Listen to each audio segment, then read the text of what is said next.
السلام عليكم. تكتل جديد للنقابات المستقلة في الوظيف العمومي تقوده في الواجهة نقابات التربية عبر الاتحاد الوطني لعمال التربية والتكوين. تبدو اللهجة هذه المرة أكثر حدية، يتحدثون عن مطالب موجهة إلى الحكومة بفتح باب التفاوض معهم كتكتل واحد، ويهددون بالتصعيد في المرحلة القادمة. لكن هل يملك هؤلاء فعلا القوة التمثيلية؟ وهل يملكون ما يكفي من آليات التعاطي الديمقراطي في تسيير تنظيماتهم من الداخل بالشكل الذي يعطيهم المناعة الكافية ويحشد وراءهم قوى الوظيف العمومي بمئات الآلاف المتراصة ويجعلهم أكثر قوة كما يقولون؟ نستضيف للحديث في هذا الموضوع معنا السيد صدق دزيري رئيس الاتحاد الوطني لعمال التربية والتكوين. مرحبا. شكرا. نبدأ من هذه النقطة طبعا لندخل من خلالها إلى تفاصيل العمل وكواليس الاتحاد الوطني لعمال التربية والتكوين وما يجري من تحركات في هذه المرحلة. أين وصل العمل؟ مشروع التكتل الجديد للنقابات المستقلة أين وصل؟ شكرا. في البداية الشكر موصول للشروق تيفي على هذه الاستضافة. أغتنم هذه الفرصة لأوجه تهانينا باسم الاتحاد الوطني وكل مناضليه إلى المرأة في كل العالم، خاصة النقابية منها، ونخص المربيات في الجزائر دون أن ننسى المربية الفلسطينية في هذا اليوم. بالنسبة لسؤالكم الذي تفضلتم به، أن هذا التكتل فعلا أردناه أن يعمل هذه المرة في هدوء ونحضر الملف كما ينبغي من أجل أخذ الاعتماد من وزارة العمل. لذلك بعد الإعلان عن التأسيس، البيان التأسيسي اللي شاركت فيه 7 نقابات، 4 من الصحة بالإضافة إلى الكناس من التعليم العالي ونقابتي التربية اليمباف والسنابست. بعد هذا الإعلان تم تنصيب لجنة يوم 8 جانفي الماضي، وهي لليوم تعمل في هدوء لتحضير الملف من أجل مؤتمر تأسيسي وتقديمه لوزارة العمل. هذا كل ما توصلت إليه بعيدا عن الأضواء، وكلنا عزم هذه المرة كما تفضلت أننا نفتك المطلب اللي هو الاعتماد والتسجيل للنشاط، نستطيع أن نقول ككونفدرالية، كاتحاد للنقابات. المهم أن هذا التكتل يكون موجود في المستقبل القريب في الثلاثية، وهذه من الإصلاحات اللي ندى بها رئيس الجمهورية. تقييمكم للصيغ القديمة لهذه التكتلات، بمعنى هذه طبعا ربما 5 أو 6 مرة نسمع عن تحرك من هذا القبيل وين تجتمع مجموعة من نقابات الوظيف العمومي خاصة قطاع التربية والصحة، نعم، للذهاب إلى تكتل نقابي بهذا الشكل. قراءتكم للتجارب السابقة واللي من خلالها ربما تحاولون أن تتفادون ما تعتقدون أنه أسباب أجهدت تلك المشاريع في خلال العشرية السابقة. الظرف غير الظرف. فعلا أننا استطعنا في سنة 2000 مثلا الإعلان عن تكتل للنقابات المستقلة عموما، بما فيها يومها نقابة الطيارين تاع الملاحة الجوية. ولما قدم الملف لوزارة العمل رفض، ومن بين الأسباب الأولى التي يعني على الأقل قيل لنا شفهيا دون رفض رسميا، على أساس أن هذه النقابة تنشط في المجال الاقتصادي رغم التعديلات التي أتيحت، لكن لم نأخذ الاعتماد. وجهضت كما قلت هذه التجربة في مهدها في سنة 2000، غير أن الظرف اليوم سنة 2000 غير سنة 2013. كيف تعتقدون أنفسكم أقوى ولا كيف؟ لا، مثلا أولا لعدة أسباب. أولا هناك نضج نقابي فعلا في الساحة النقابية، هناك فعالية أكثر في الميدان من جهة أخرى أن الظرف الإصلاحات التي نادى بها رئيس الجمهورية فيما يخص الشق النقابي والاجتماعي في تقديرنا، وقد قمنا بهذا لما استدعينا وتوجهت لنا دعوة لرئاسة الجمهورية في هذا الجانب، وركزنا على هذا الباب، أنه لا يمكن أن نقول هناك إصلاحا اجتماعيا حقيقيا في المجال النقابي إلا إذا فتح المجال في الثلاثية للنقابات المستقلة لتتكتل. الدول المجاورة لنا لديهم مركزيات نقابية متعددة. خلينا نشوف هذه الوثيقة مع بعضنا البعض. شوفوا هذه الوثيقة اللي نشاهدوها مع بعضنا البعض، ونحاولون ناخذ منها 3 ولا 4 عناصر اللي هي تقريبا عبارة عن بيان تمخض عن اللقاء التأسيسي لهذه النقابات المستقلة. نتكلموا على تأكيد توسيع الثلاثية إلى النقابات المستقلة أمام فشل الثلاثية في تركيبتها الحالية. تقصدون طبعا هنا تمثيل احتكار المركزية النقابية لاتحاد العمال الجزائريين لتمثيل القطاع النقابي والعمالي في نقاشات ثلاثية. نشوفوا نقطة أخرى أثرتموها في البيان، إشراك النقابات المستقلة في المجلس الاقتصادي والاجتماعي الكناس. ونشوفوا نقطة أخرى ناخذوها، إعادة النظر في تشكيل مجلسي الإدارة لصندوق الضمان الاجتماعي ومعادلة الخدمات الاجتماعية أفنبوس، مع تفعيل هذا الأخير لبناء سكنات وضمان الشفافية والنزاهة في التوزيع. نعم.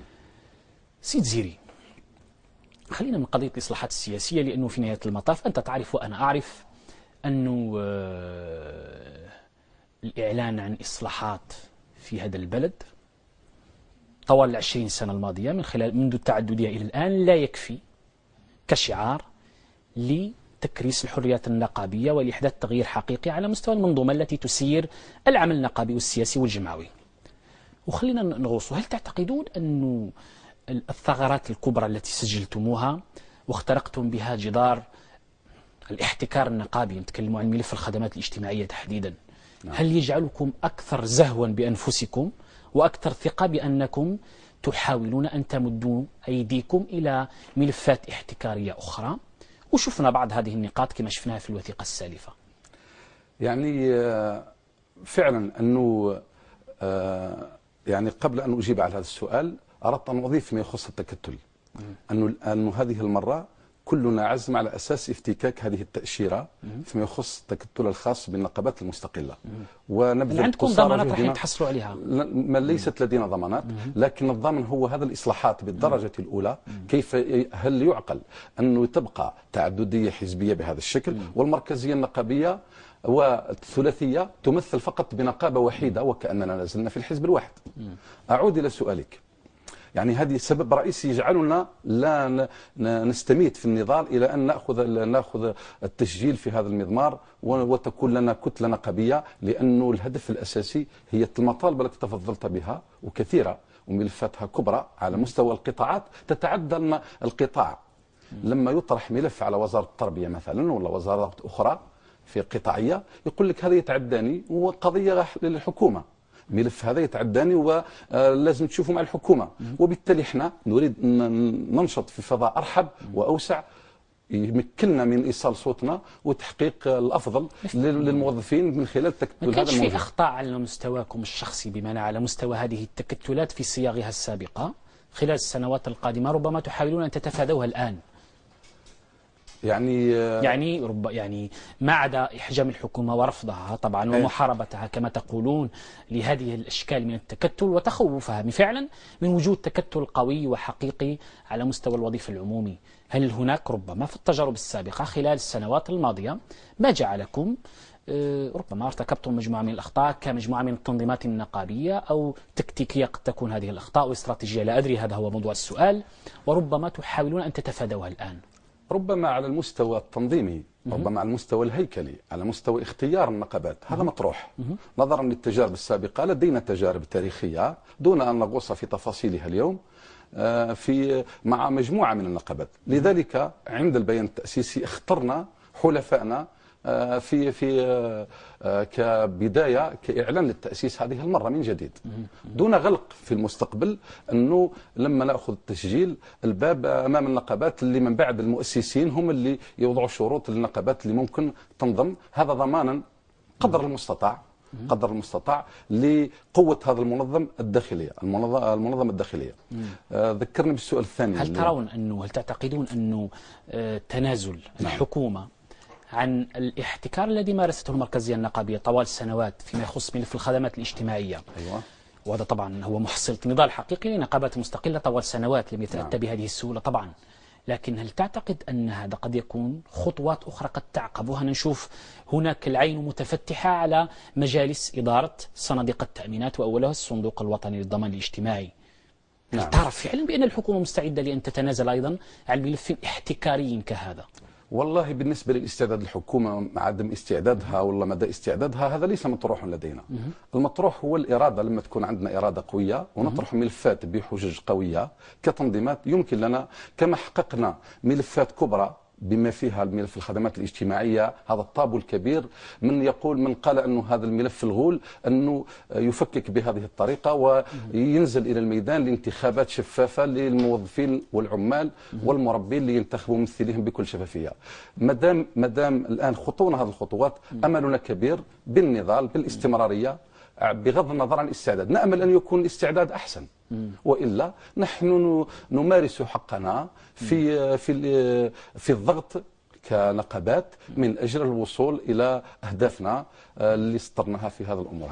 هل تعتقدون أنكم كنقابات مستقلة لكم الآن من النضج، بمعنى على المستوى التنسيق الجماعات فيما بينكم، بمعنى أنه أنت تعرف طبعا كونفدرالية إذا جرى اعتمادها بشكل رسمي على مستوى وزارة العمل، بمعنى تتمخض عن هيئات قيادية تنسيقية تكون قراراتها ملزمة للجميع، طبعا تكون فيه التزامات تنظيمية، التزامات مالية، التزامات إدارية، التزامات معنوية أيضا اتجاه هذا الكيان الجديد يلزم الجميع. هل ترى أن هؤلاء ناضجين وقادرين فعلا على تحقيق هذه الالتزامات؟ والله سؤال وجيه، غير أننا نخوض التجربة بالمعطيات لدينا بالمتاح. هذه تجربتنا في العمل النقابي بالمقارنة مع الدول المتقدمة فنستطيع أن نقول قصيرة منذ الانفتاح السياسي. أنتم جربتموهم هؤلاء النقابة الذين معكم الآن؟ لا، بالنسبة للذين تكتلنا معهم الآن يعني الوضع اللي رانا فيه مريح إلى حد ما في هذا الجانب، يعني من جانب الضمانات، غير أنه من جانب النضج والتحقيق كما تفضلت إلى آخره، هذا يرجع إلى التجربة التي لدينا. نحن نخوض هذه التجربة بما هو موجود ونثمن هذه التجربة لكي تكون إن شاء الله للأجيال القادمة. نحن نؤسس لعمل نقابي يكون لديه تقاليد واضحة بناء على قوانين الجمهورية. هذه التقاليد لو مثلا نرتقب في المستقبل القريب المنظور، نرتقب ربما لقاء للثلاثية لو الحكومة اعتمدت نفس الاستراتيجية التي اعتمدتها سابقا، وهي منح الاحتكار في التمثيل للحركة النقابية وللطبقة العمالية فقط للمركزية النقابية، وهمشتكم كما كان عليه الحال سابقا. هل تهديدكم الذي أعلنتم عنه الذهاب إلى إضراب شامل أو حركة احتجاجية شاملة على مستوى قطاع الوظيفة العمومي، هل فعلا تملكون آليات تنفيذ هذا القرار؟ والله بالنسبة لهذا السؤال أنا لا أملك الإجابة عليه، من جهة من كون أنني لست ناطقا رسميا لهذا التكتل، لأننا لم نعلن عن رئيس أو ناطق رسمي له، غير أن الذي أقوله كمنظمة حسب تقديري أنا كاتحاد وطني للإنباف، أنه لما يطرح هذا الملف وبهذا الشكل ويكون لكل حديث حديث، يكون الموقف والنقابات ستجتمع وتقرر ما تراه مناسبا. البيئة بشكل عام، نعم. البيئة الاجتماعية والنقابية الآن مهيئة لخطوة كهذه، هل تراها ممكنة؟ الخطوة الخاصة بالتنظيم مثلا الذهاب إلى شل القطاع الوظيفي العمومي في حركة إضرابية شاملة تشترك فيها قطاعات التربية والصحة بالأساس، نتكلم عن هؤلاء. بالنسبة للنقابات الموجودة في الميدان تستطيع أن تفعل شيئا، خاصة في نقابتي التربية والصحة بالإضافة إلى التعليم العالي. صح. تكتل موجود. سيد زيري، لماذا يغيب حليفكم السابق الطويل لفترة ربما ليست قصيرة، حليفكم نقصد نقابة الكناباس لأساتذة الثانويات، لماذا يغيب عن مشروع كهذا؟ هل سقط سهوا؟ لا نقول سقط سهوا ولا نقول أنه أقصي، إنما الذي حدث هو المبادرة لما تم بكل صدق، وأنا اتصلت بالإخوان في الكناباست وأعلمتهم بالموضوع، لأنني لست أنا الذي نسقت للقاءات الأخيرة، لأنه هذا التكتل تم بين 4 نقابات، من 3 نقابات من الصحة اللي هما نقابتين، نقابة الأطباء والأخصائيين، أيضا الأطباء العموميون والأخصائيين، بالإضافة إلى نقابة الكناباست والإنباف في أفريل 2012 أفريل 2010، وفعلا تمت الإعلان عن يومها عن نفس التجمع، غير أنه هذا الملف بقي راكدا لأسباب أو أخرى. فنقابة الصحة بادرت من جديد لإحياء المشروع، ولما أحيي في قضية الأخ كداد، في القضية صحيح. لما كانت تضامن يومها كانت نقابة الكناباس لم تحضر معنا، كانت غائبة، لم تحضر. ما السبب؟ كانت غائبة، الجواب يكون من عندهم، يعني بالنسبة ليومها في قضية كداد هم اللي يجاوبوا على السؤال. نتكلم على اتصلتوا بهم دعوتوهم مثلا؟ نعم، هم على علم بالموضوع نتاع الأخ كداد وقالوا باللي احنا نديروا من عندنا واش نديروا، لكن السؤال هم اللي يجاوبوا عليه. لما كان هذا التكتل بقى إحياء من جديد من طرف نقابة الصحة، لما أردنا أن ننشئ هذا التنسيق، هذا التكتل. أنا لست الذي دعوت لهذا اللقاء. نقابة الصحة من نقابات الصحة هي التي دعوت. لكن اللقاء كان في مقركم، كان في مقر الاتحاد. لا، اللقاء الأول، اللقاء الثاني هذا كان اللقاء الأول. الندوة الصحفية تمت في مقرنا، لكن اللقاء الأول كان في عند الأطباء العموميين عند نقابة سمرابط. صح.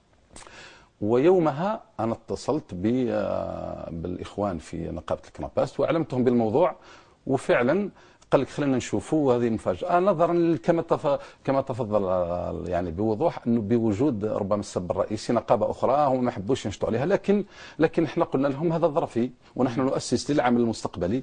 المهم الجواب يعود لهم. حتى تحفظهم كان مباشر ورسمي على السنابست، هكذا نفهم هذا عن التيار الذي انشق عن كنابست سابقا.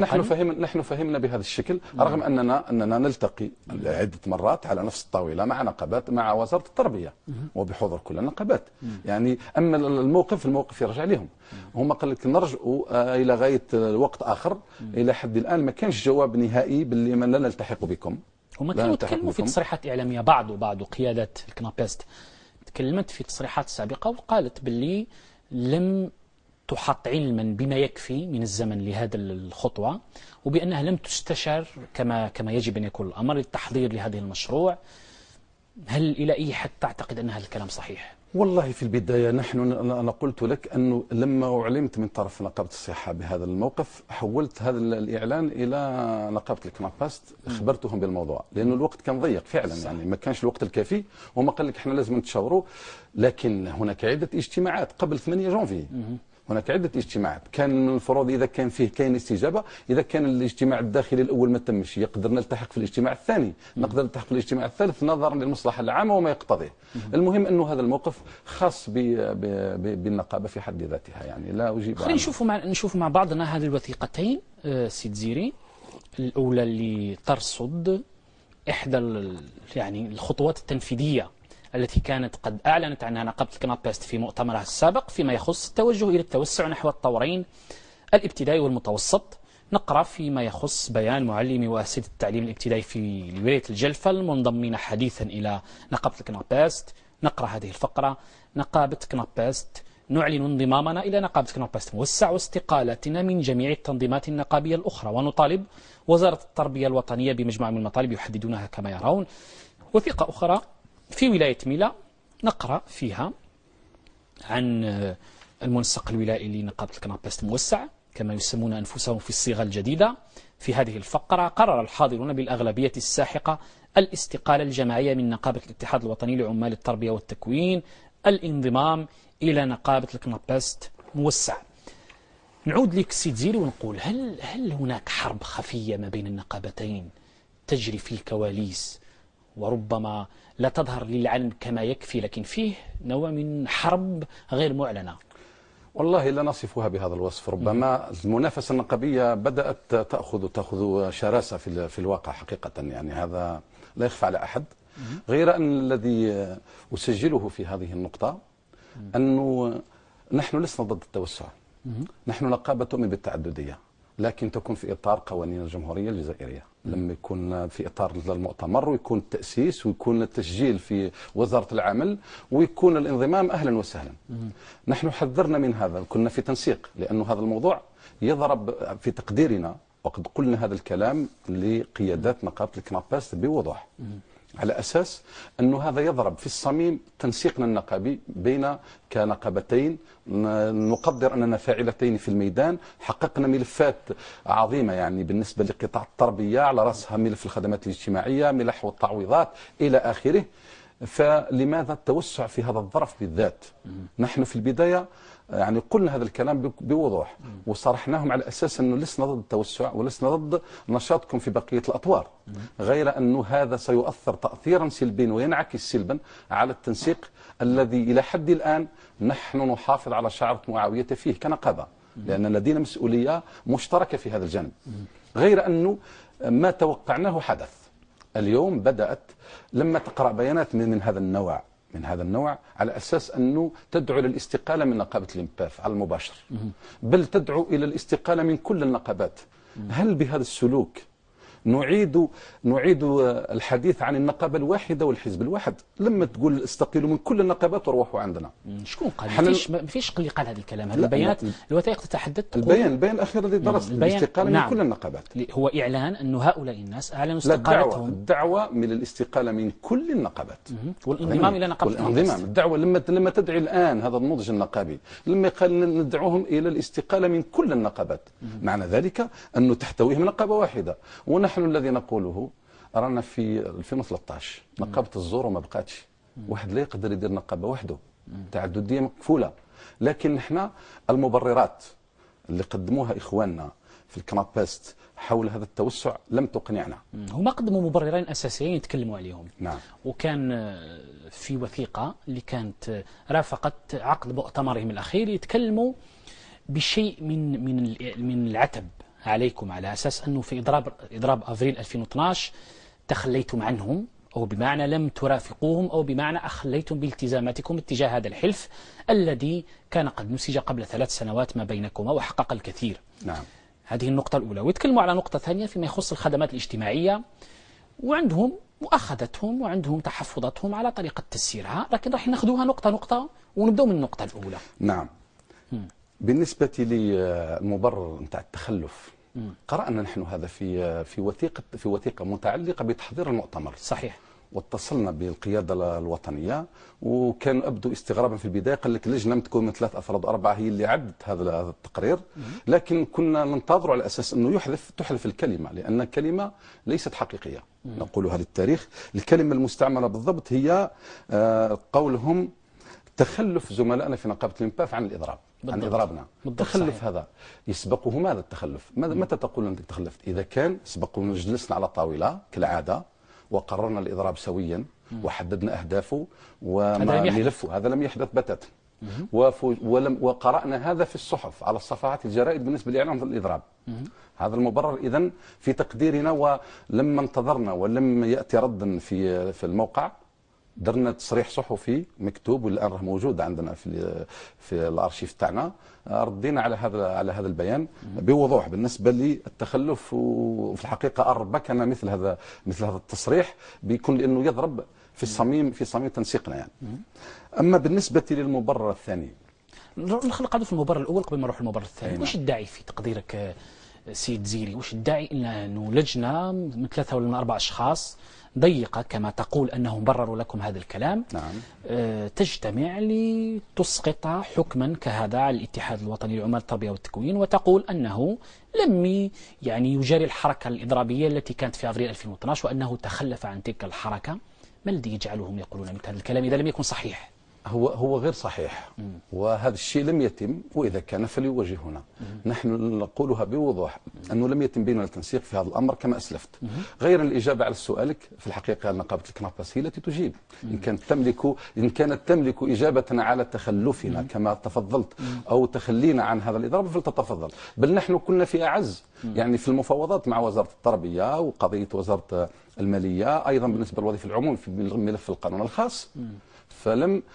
كيف ندخل في إضراب في البداية؟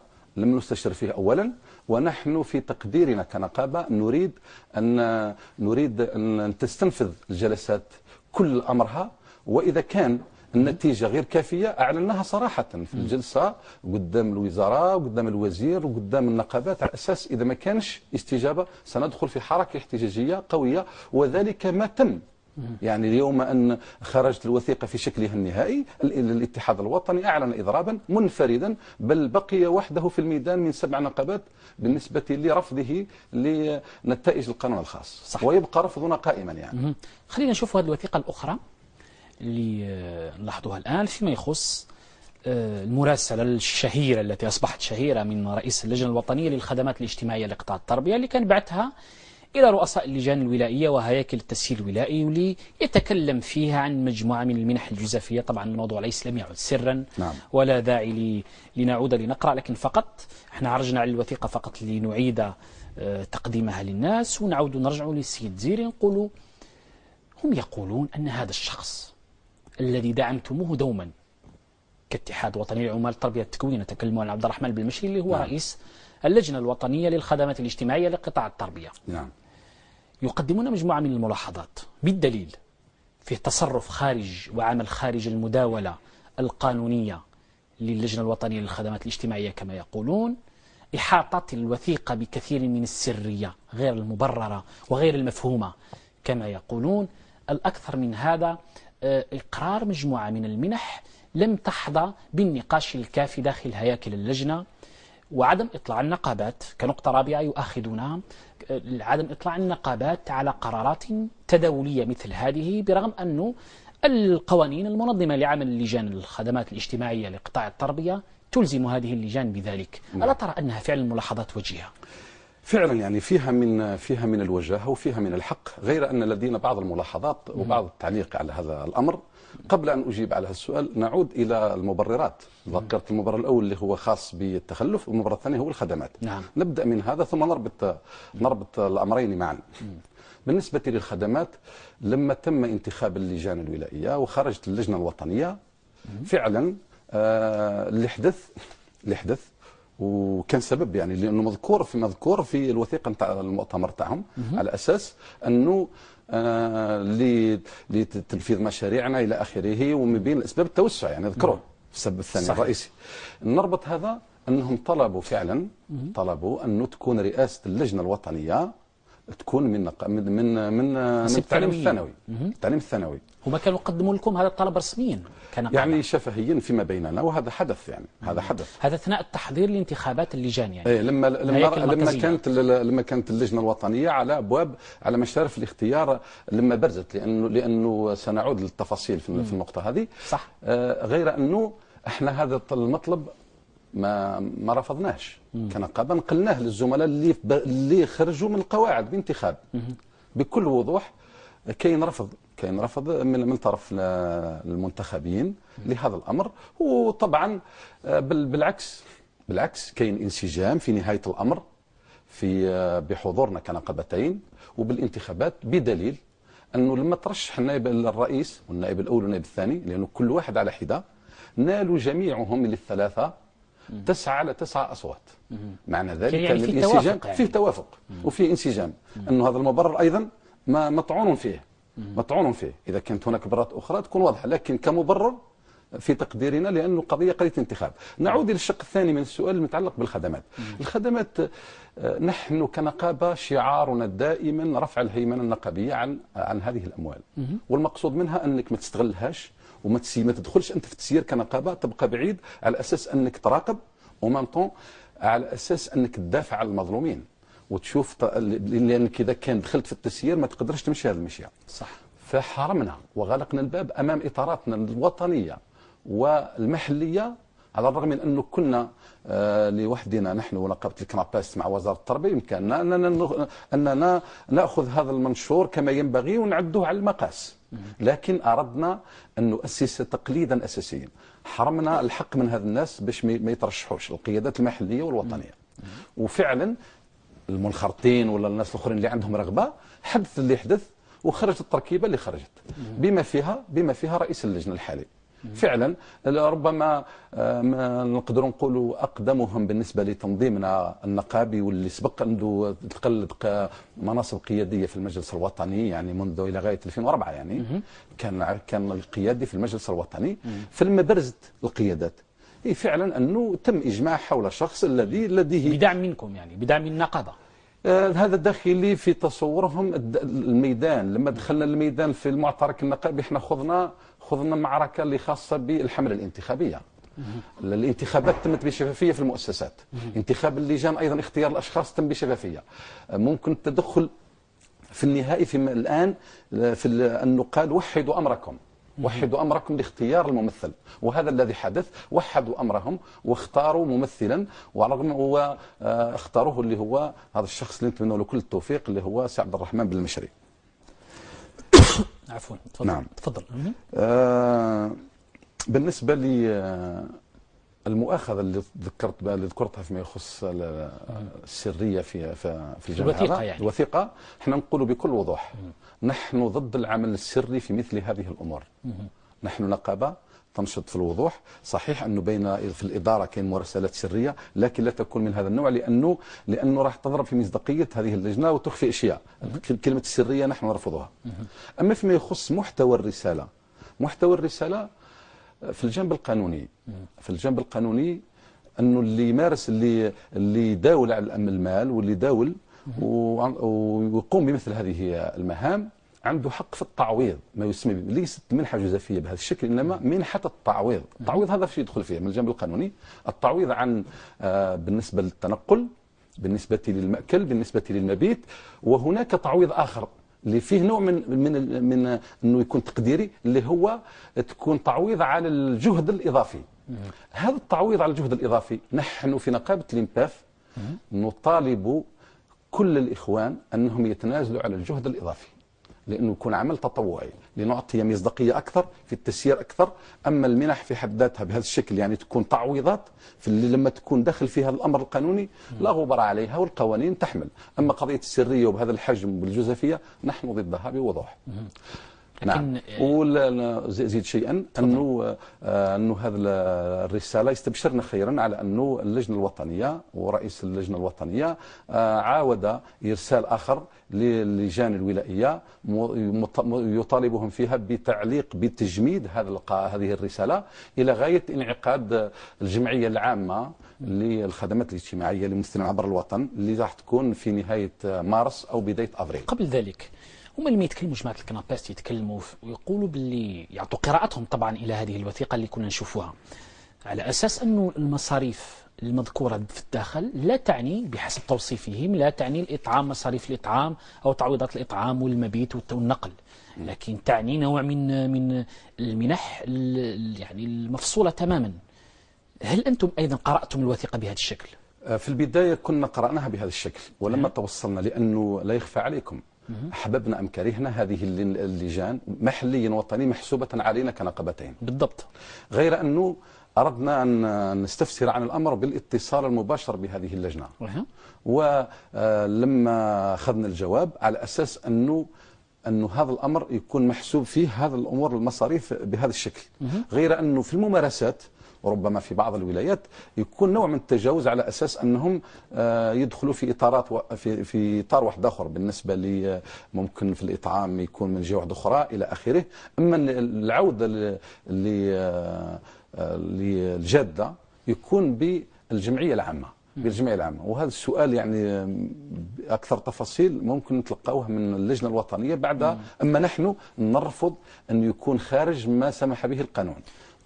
تعويض ما احنا ما نحبوش يصرف من جيبه دراهم وليداته صح في الفواياج تاعو، المأكل، المبيت. هذه الكل متفق عليها سيدي زيري، ما اعتقدش انه في خلاف عليها، لكن انا حبيت نسألك هل تعتقد أنه جرى التداول بشكل قانوني على هذه الوثيقة، بمعنى أنه جرت فيه مداولة رسمية؟ يعني لدينا نسخة من المداولة وكل أعضاء اللجنة الوطنية كانوا حاضرين، 9 كانوا حاضرين وممضيين بما فيهم الثانويين ماضيين. يعني هي ليست سرا على مستوى اللجنة على الأقل. لا، عندنا نسخة من هذه المداولة، طلبناها نسخة وعندنا نسخة منها من هذه. وكل المداولات بالمناسبة اللي تمت في الخدمات أعطيت لنا بما فيها هذه الأخيرة وصلتنا يعني هذه كانت على مستواكم موجودة يعني؟ موجودة. لا، قبل كانت موجودة، بعد ما خرجت الوثيقة السرية في الصحافة ممكن تأخرت وصلتنا الآن. راهي عندنا المداولة وكلهم ماضيين فيها. يعني أنت كنت موجود هذا في نظامهم الداخلي يعني أنت في إحساسك الداخلي نعم أنه ما كانش فيه رغبة في إخفاء هذه المعلومة، بمعنى أنه كان فيه توجه طبيعي من طرف رئيس اللجنة أنه يخطركم ويبلغكم بهذه الوثيقة قبل أن تصل الصحافة. هل ترى أن ذلك صحيح؟ لا، ما دام وزعت ولم نخطر بها ولم نخطر بها في وقتها لنقول فيها رأينا، هذا نعتبره خطأ، نعتبره في تقديرنا خطأ، على الرغم من أنه ما ندخلوش في التسيير. صح. غير أننا اليوم لماذا نناقش هذا الأمر؟ لأنه أثر سلبا وسيؤثر سلبا لو بقي بهذا الشكل وبهذا المفهوم تاع السر على مصداقية اللجنة ومن ثم على النقابات وتاريخها النضالي في هذا الأمر. لكن سيدي زيري لما نتكلموا على هذه الوثيقة وما أثارته من الجدل، لماذا الناس يعتقدوا أنكم أنتم المعنيين أكثر من غيركم، أكثر من كنابست؟ طبعا لأنه رئيس اللجنة كان محسوب على الأنباف وأنتم اللي دعمتوه على مختلف مراحل انتخابه إلى وصوله إلى اللجنة الوطنية. النقطة هذه، هل هذا صحيح؟ والنقطة الثانية، هل تعتقدون فعلا أنه هذا جعلكم في موضع حرج جدا لدرجة أن ما سمعنا لكمش موقف رسمي مكتوب ما عدا بعض التصريحات الإعلامية. نحن لن نبدأ من الأخير. نحن لا نريد أن نهول الأمر أكثر مما هول في الصحافة لنزيد الطين بالله. ما دامت هذه الخدمات كما تفضلت واللجان محسوبة علينا، ما الداعي؟ وأنا يعني اتصلت بالإخوان في نقابة الكناباست، قلت لهم ما هو المانع أن نأخذ هذه الوثيقة وهي كانت في يدهم قبل أن تصل إلى الكثير من الولايات، نأخذ هذه الوثيقة ونتصل برئيس اللجنة هذا وباللجنة على أساس أن هذا السلوك غير مقبول وربما يعلق كما علق الآن وبهدوء، لأننا نحن دأبنا على شيء كنقابة ونبقى في هذا المسار، يعني أننا نرافق هذه اللجان محليا، نرافقها بالنصح أولا، نرافقها بتقديم كل ما نستطيع من دعم في العقبات اللي تديرها، لكن ثق تماما وثقوا كل الإخوان المنخرطين والموظفين أنه إذا كان صدر منهم خطأ أول من يقوم ضدهم احنا، غير أننا لا نعلن هذا في البداية ونكبر الأمر نعطي أكثر مما يستحق. هذه وثيقة ترى الوثيقة لا تستحق كل هذا الجدل، يعني لا تستحق مثل هذا التهويل، والتجربة في مهدها، وإذا ضربت هذه التجربة في مهدها تضرب النقابتين، لأن التجربة احنا اللي دفعنا على التضامن الوطني. هذا وجهة نظر على صح كل حال. وجهة نظر، ربما هم نظرتهم تكون، أنا يعني أجتهد وأقول فلربما لهم نظرة أخرى يقولون أنه احنا كافحنا معا من أجل هذا المكسب الكبير، استطعنا أن ننهي احتكارا لا طالما مارسته الحكومة عن طريق حليفتها المركزية النقابية في التصرف في هذه الأموال الكبيرة لعمال القطاع. استطعنا أن نعيدها إلى أناس منتخبين بشكل شفاف وجايين من القاعدة الواسعة لعمال قطاع التربية، هم يعتقدون أن هذا هو المكسب الأكبر. بقى قضية الأشخاص كل يتحمل مسؤولية خطأه، بمعنى أنا ككنابست مثلا لا أتحمل مسؤولية خطأ فلان، وهو إذا كان أخطأ أنا من حقي أن أكشف هذا الخطأ ونجعل الجميع يكونوا شاهدين عليه وهو يتحمل مسؤوليته. لكن أنتم ربما الآن تحاولون، وهو ما يراه البعض، أنكم تحاولون أن تمسكون العصا من الوسط، بمعنى أنه لا تسمون الأسماء بمسمياتها، لا تريدون أن تواجهون رئيس اللجنة ومن معه بكثير من الأخطاء، لأنه وهذا شق آخر من السؤال، هم يتحدثون أيضا عن بعض الأخطاء الكبيرة لرئيس اللجنة. مثلا يتكلمون عن التخلي عن بعض زملائه في بعض الولايات التي كان فيه احتكاك ما بين اللجان الولائية وما بين الإدارة ومدراء التربية، ويأخذوا مثلا مثال بومرداس كأحد الأمثلة، وين يقولون أن رئيس اللجنة ذهب وعقد وأمضى رسميا على محضر رسمي مكتوب مع مدير التربية في بومرداس يتخلى فيها عن مطالب زملائه ويقول أن هذه المطالب لا تعنينا. والله أنا لا أعلق على الحادثة في حد ذاتها، إنما أن هذا الملف من هذه الولايات وبالضبط أيضا ولاية بومرداس لم يصلنا ملف من هذا النوع حتى نقول فيه كلمتنا. أما أن نسمي الأشياء بمسمياتها، نحن نسميها اليوم غدا بمسمياتها كنقابة، إلا أن نقول بوضوح أن هذه التجربة في مهدها يجب أن نتعامل معها بنوع من الرزانة، بنوع من النصح، بنوع من المرافقة في البداية، واليوم الحمد لله راهي مازال بداية الطريق. حتى هذا الرسالة الأخيرة لم يتداول عليه ولم يتم توزيع المال، وبالتالي وقفت. من الذين استفادوا قضية المنح الخاصة بالمتقاعدين وبالنسبة للأرامل بالنسبة للشيء كبداية. إذن نحن نرافقهم، نشجع الإيجابي فيهم، نأخذ بيدهم في هذا الأمر، وإذا تمادوا المرحلة الثانية هنا أنا معك ومع الكنابست الطرح هذا، أنه إذا كان ما قبلش النصح وقال لك أنا غدوة قال لك أنا انتخبت من القاعدة ولا أقبل منكم نصحا ولا أقبل منكم شيء من هذا القبيل، عندها يكون لنا موقف آخر وبوضوح ونبلغ الرأي العام. أما بالنسبة للتصريح درنا تصريح صحفي واضح وخرج على ما أعتقد يومها في جريدة الخبر. يعني بوضوح. أنا أتكلم عن موقف مكتوب رسمي، يعني كبيان من نقطة. أنت أجبت عن هذا الموضوع، قلت نحن لم نكن نريد كما توصف أنت كما تصف الأمر أنه تعتقد أن المسألة جرى تهويلها وأنت لا تريد أن تنخرط في عملية التهويل بحسب توصيفك. صح. سيد زيرين، نشوف مع بعضنا البعض هذه الوثيقة الأخرى اللي فيها يعني نقتبس فيها بعض المواد من القانون الأساسي لنقابة الاتحاد الوطني لعمال التربية والتكوين، وأنا أريد أن أقف عند هذه المادتين فيما يتعلق بصلاحيات المجلس الوطني في النقطة الثامنة التي تتحدث عن انتخاب من بين صلاحيات المجلس الوطني انتخاب أعضاء المكتب الوطني الذين استوفوا 5 سنوات أقدمية في المجلس الوطني. ومن بعد نزيد نشوفوا في النقطة 13 من بين صلاحياته سحب الثقة من أعضاء المكتب الوطني بطلب ثلثين من أعضاء المجلس الوطني، ويؤكد باقتراع سري وحضور محضر قضائي. في مادة أخرى نتحدث عن تركيبة المجلس الوطني اللي نشوف فيها عدد من المعينين برؤساء المكاتب الولايية، نشوف أيضا أعضاء المكاتب الجهوية السابقين، يعني ما قبل المؤتمر يكونوا يحتفظون بعضويتهم في المجلس الوطني، أعضاء المكتب الوطني السابقين يحتفظون بعضويتهم في المكتب الوطني في المجلس الوطني. نعم، أتكلم عن المجلس الوطني. نعود نرجع ليك سيد زيري ونقول، هل تعتقد أن مثل هذه الآليات لما نوقف عضو مجلس وطني 5 سنوات وهو في المجلس الوطني ولا أسمح له بالمرور إلى المكتب الوطني إلا بعد مر 5 سنوات، وأحمي أعضاء المكتب الوطني بسياج حديدي نسموه الثلثين من أعضاء المكتب الوطني، وطبعا لازم يزيدوا يأكدوا سحب الثقة بالتصويت. نعم.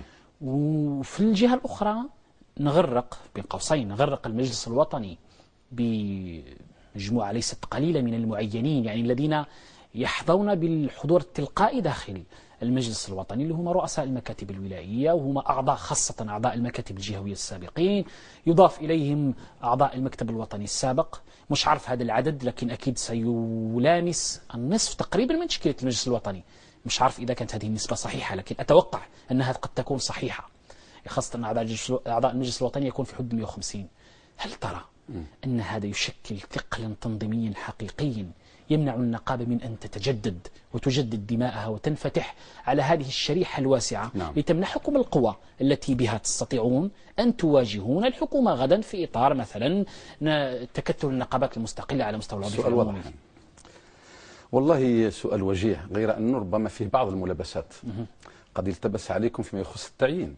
نحن قلنا عضوية بالمنصب بحكم لا منصب. طبعا أنا أقصد هذا، يعني لا وليس تلقائية. لا ليس تعيينا، لأنه هذا تم انتخابه في ولايته، والتمثيل في المجلس الوطني يكون بالكوطة، يعني بالمحاصصة حسب الولايات، بناء لديكم الوثيقة الخاصة بإطار المؤتمر بالنسبة لي بالمحاصصة. هذا بالنسبة لرؤساء المكاتب الولائية، رؤساء المكاتب لكن هذا لا الولايية ينطبق على أعضاء المكاتب الجهوية السابقين لأنهم فقدوا هذه الصفة لم يدخلوا المؤتمر. لا، بالصفة الآلية.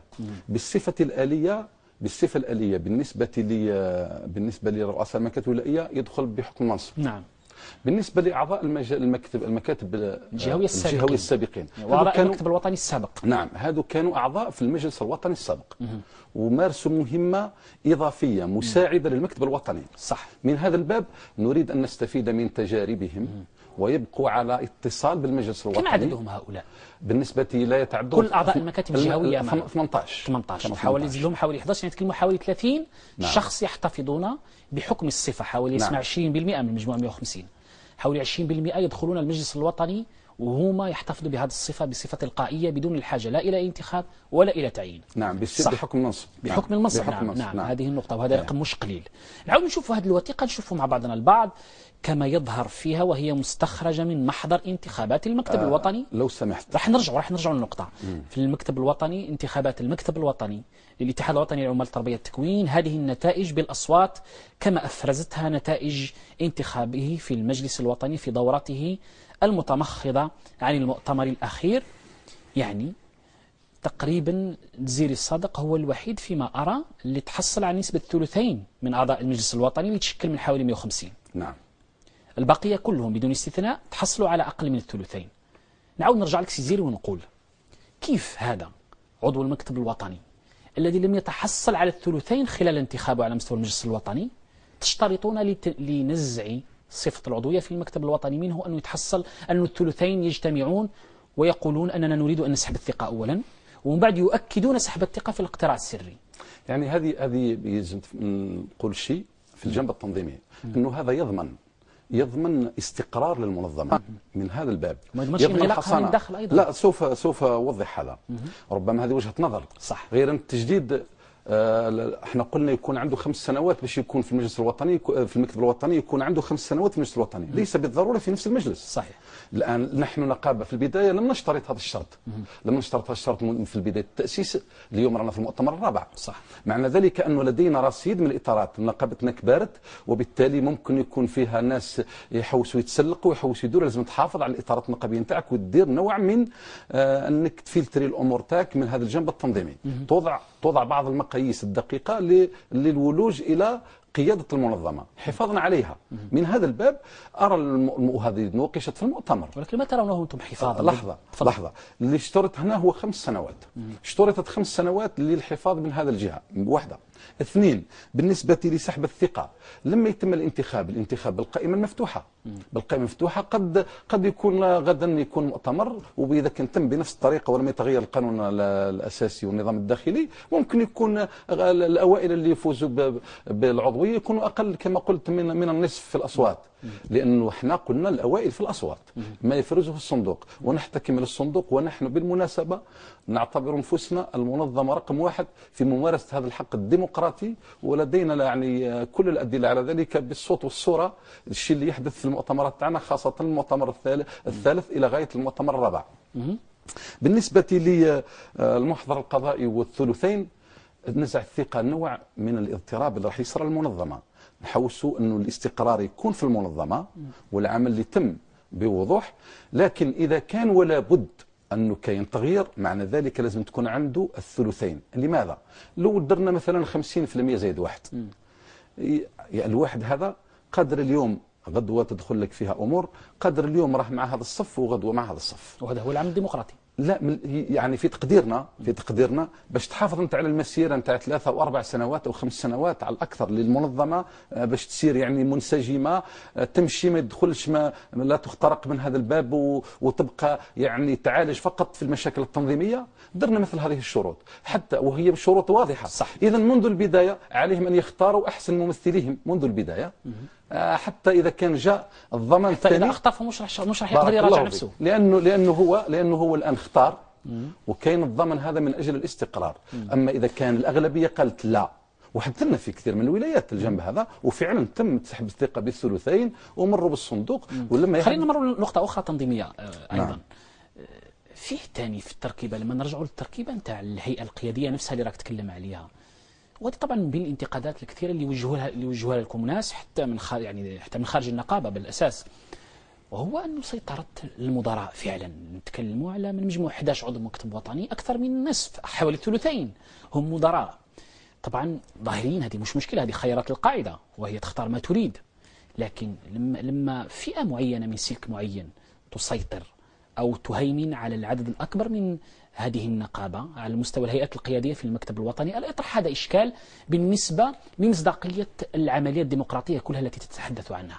نعم، بالنسبة لهذا الأمر أولا أنا لست مع مثل هذه العبارات فيما يخص السيطرة والهيمنة، لأنه عدديا أقصد يعني. لا متفقين. نحن لا ندخل الانتخابات على أساس سلك. أحيانا تدخل الانتخابات ولا تعرف حتى تعرفوا في الجد، تعرف المسار النقابي نتاعو وتختاره لأنه فيه مواصفات القيادي الناجح اللي ممكن يكون بغض النظر عن سلكه، يعني من أي سلك جاء. صح. هذا الطرح هذا لم يظهر للعيان إلا في الآونة الأخيرة، لما ظهر الخلاف فيما يخص القانون الخاص على قضية ما يسمى تغليب الإداريين على سلك التربويين والبيداغوجيين. وأما قبل هذا فنحن مارسنا النقابة بنفس الأعضاء، لم يطرح هذا الإشكال إطلاقا فيما يخص من أين أنت ومن أي سلك، لأنه كلنا نحتكم للصندوق، وهذا موظفين وتم انتخابهم عن طريق الصندوق في هذا الجانب. المقياس عندنا هي الفعالية النقابية، هو الرصيد النقابي، هو الإخلاص والوفاء للمنظمة، والعمل التطوعي اللي يظهر في الميدان هو اللي يعطيه المصداقية باش يتم انتخابه. لكن انت تعرف طبعا سي دزيري أنه في نقابة كمثل نقابتكم اللي تضم مختلف الأسلاك داخل قطاع التربية، بدون يعني من الأسلاك المشتركة إلى أعلى هرم القطاع التربوي. نعم. فيه يكون تضارب احيانا مصالح ما بين الفئات، هذا شيء طبيعي في العمل النقابي وفي المصالح العماليه بشكل عام. احيانا تكون فيه تضارب للمصالح ما بين الفئات والاسلاك، سواء في قضيه الرواتب او في غيرها. لكن لما يكون فيه سلك معين يكون يوجد اكثر من غيره، ربما هذا يعطي الافضليه لهذا السلك في أن النقابة تأخذ بمطالبه وبمصالحه أكثر من غيره، وهل هذا ما يكونش؟ لا غير مطروح، غير مطروح بتاتا، لأنه احنا عندنا الفيصل نقدم، حتى وإن كنت مديرا تقدم، نحن نعرف أن القوة الضاربة لدينا هي المعلمين والأساتذة. تقدم على نفسك حتى ولو كنت من هذا السلك بالنسبة للفئة التي تمثلها، لأنه حتى المديرين الذين اتهمنا بانضمامهم للنقابة، انضمامهم للنقابة لم يكن مبكرا، انضموا فقط لما أحسوا بالظلم والإجحاف من القانون الخاص الأخير. ناخذ مثال المدراء والنظار في التعليم الثانوي، صحيح. انضمامهم بعد إجحاف، بينما في السابق معظمهم كان غير، حتى الذي كان نقابيا كان أقل من الإدارة. نعم كان إداريا، صح. كان إداري، وبالتالي لما الآن ظلم أصبح نقابيا، ولذلك أرادوا أن يلصقوا لنا مثل هذه التهمة. نحن براء منها براءة الدم، الذئب من دم يوسف بن يعقوب. صح. الذي نقوله أن النقابة تريد أن تدافع عن كل الأسلاك منذ التأسيس الأول، منذ الإرهاصات الأولى وإلى اليوم، اسمنا الاتحاد الوطني لعمال التربية والتكوين بكل أسلاكه وبكل أطواره وبكل فئاته، لأنه هذا الهدف الذي ننشده، وحتى التنسيقيات التي انبثقت فيما بعد نظرا لإرهاصات المهنة في حد ذاتها لكل سلك. صحيح تبرز مثل هذه الإرهاصات، نحن بلغنا لكل سلك بلغنا ما أعطي لنا وبأمانة، ودفعنا عليه دفاع مستميت عن كل الأسلاك اللي موجودة عندنا، غير أنه فعلا كان إجحاف ولا زال خاص ببعض الأسلاك، وإحنا ما زلنا نواصل النضال من أجل تحقيق هذا المطالب إن شاء الله. صح. بالنسبة لهذه المطالب وهذا النضال اللي راكم تريدون أن تواصلوه، نعم، هل تعتقدون الآن أنكم ربما أصبحتم، يعني أنه هذا الحلف الذي لطالما جمعكم مع الكنابست على ملفات كبيرة، أصبحتم الآن ترفعون، نلاحظوا شيئا فشيئا مطالب خاصة بالنقابة تقريبا، الاتحاد الوطني لعمال التربية والتكوين. لماذا نشوفوا الآن مع مرور الوقت أنه مجموعة من المطالب التي تخص خاصة مراجعة بعض القوانين اللي صدرت في الفترة الأخيرة فيما يخص التصنيف، إعادة الإزماج، الترقيات، كلها نشوفوا اللهجة الأحادية أصبحت تهيمن أكثر على خطابكم؟ لماذا؟ والله لأننا بوضوح نقابة الكنابست بالنسبة لنا في هذا الأمر، لما خرج القانون وإحنا رفضنا، كل واحد اللي رفضناه هي كانت تثمن، قالت أن القانون هذا راه نثمنوه، وطالبت، احنا كنا نقول لا بد من الإرجاء وعدم إصداره. أيام كنا على مقربة من الانتخابات التشريعية، قلنا أنه لا بد من إعادة النظر في هذا القانون، لأنه فيه مجموعة من المواد لا بد أن تعالج قبل الإصدار. وبالمقابل حلفائنا كما تفضلت يقول لك لابد من الإسراع به، ظنا منهم بأنه الفئة اللي كانت مستفادة أكثر ربما هم التعليم الثانوي، على أساس أنه في الترقية اللي كانت موجودة على أساس هذا العدد اللي هو 20 سنة نتاع المكون أنه يكون عدد كبير، ولكن في الواقع لما خرج القانون هذا أصبحت من الفئات المتضررة اليوم هي أساتذة التعليم الثانوي. تلقى أستاذ في التعليم الثانوي اليوم عنده 19 سنة خبرة و11 شهر و29 يوم يبقى في السلم 14، وما يعني ياخذ رئيسي وما يقدرش يكون في السلم 16. يعني هذا ثاني في حد ذاته، يعني فتنة في نفس السلك في حد ذاته. نحن طلبنا ب5 سنوات كمرحلة انتقالية، وكنا قادرين لو أنه يعني ضفرت الجهود نقابيا مع وزارة التربية في اللجنة الحكومية لما بلغ هذا الملف أنه نجيبوها ويستفيد الكثير من زملائنا. اللي ضرنا أيضا أنه احنا رانا النقابة نتاع كل الأطوار، الطورين اللي نمثلوهم أيضا موجودين، هو الابتدائي والمتوسط أصبح مضرور بالقانون اللي خرج.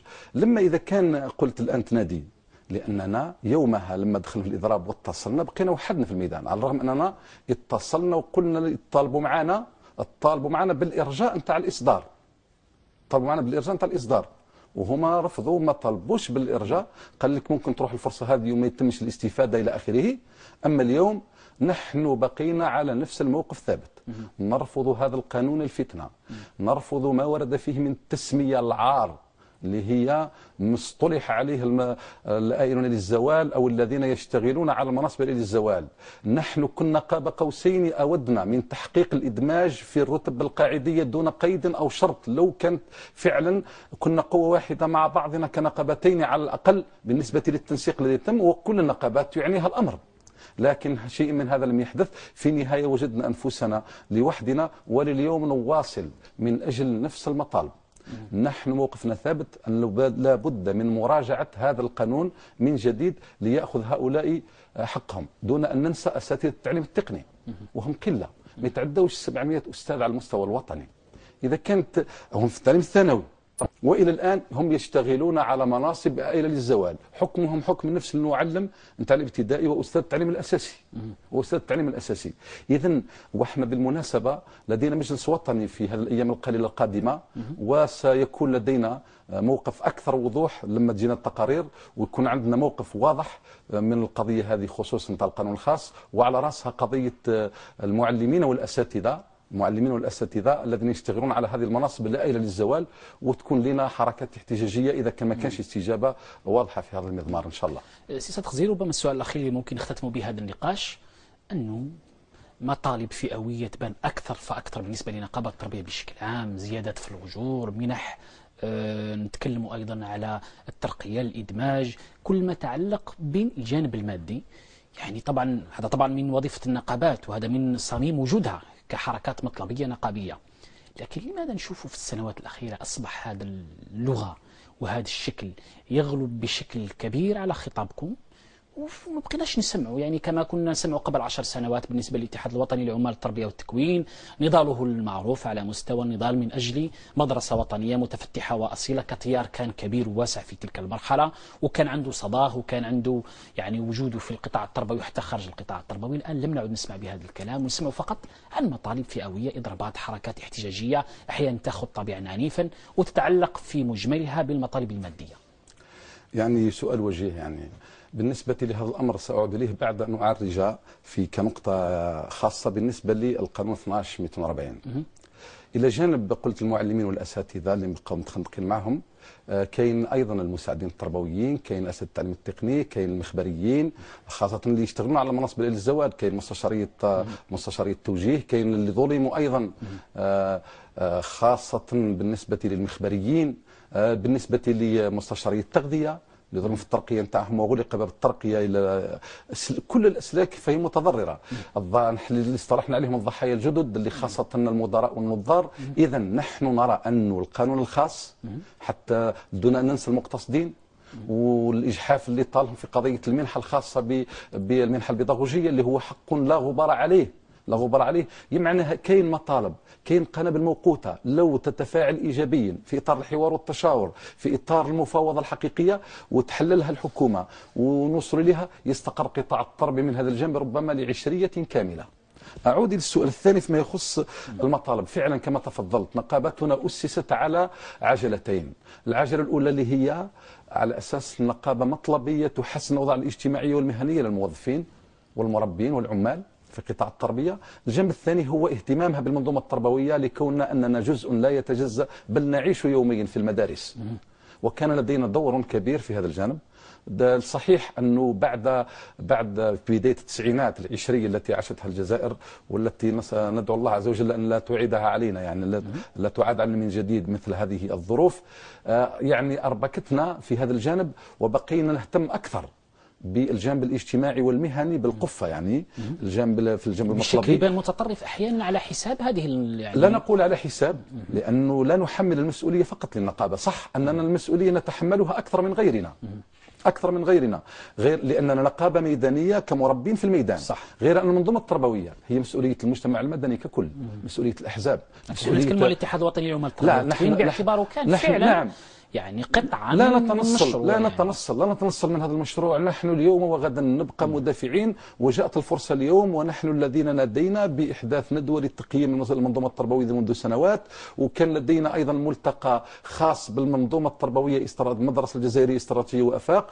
وسنعيد لهذا التاريخ إن شاء الله البسمة نتاعو. نهتم أكثر خاصة إذا كان في الملفات الكبرى على وشك إن شاء الله أن تغلق، يكون عندنا اهتمام ونعود لهذا المحور بكل قوة، ونبقى نناضل من أجل مدرسة كما قلت تفضلت تكون مبادئها مستمدة في إطار ثوابت الأمة الجزائرية، وتخرج لنا جزائري كما كان في الأمرية نتاع 76 مواطن جزائري صالح، اللي هذا التعبير هذا بالمناسبة غير وارد في القانون التوجيهي الجديد اللي لم يذكر هذه المفاصل الحقيقية، السمات المطلوبة في الشخصية الجزائرية المطلوبة، لأنه دخلت فيه العولمة والمضامين أيضا تعولمت ودخلت فيه أمور أخرى. الآن التقييم يجب أن نبحث عليه في المكمن الحقيقي في هذا الجانب، كل من أجل ماذا؟ من أجل مدرسة جزائرية قوية، من أجل تلميذ يكون نجيب يتحدى التحديات العالمية بكل فعالية وبكل ذكاء، من أجل موظف